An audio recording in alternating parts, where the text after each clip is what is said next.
Alright, today we're going to show you how easy it is to protect your bumper on your 2020 wide body Charger with the JLT splash guards.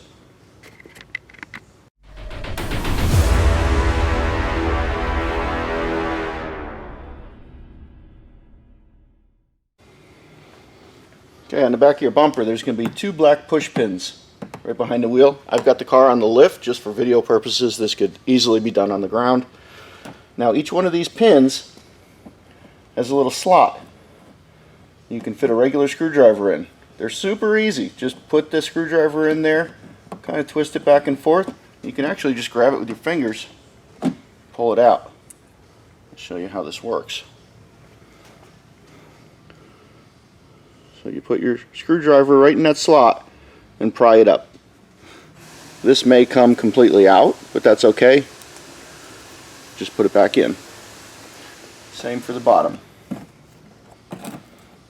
Now I have tried several other styles of pins that we use with other kits, and even some that we don't.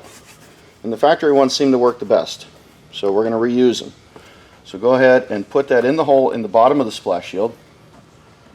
Put it in the bumper. Make sure it's pushed all the way in. Lock it in place. Rotate it up. You're going to see these holes don't line up exactly. You actually need to push this down a little bit. So go ahead and put the pin in, put it in the hole, and lock it in place. And the reason for that is now it conforms to the shape of the bumper. And it's not going anywhere. And that's it.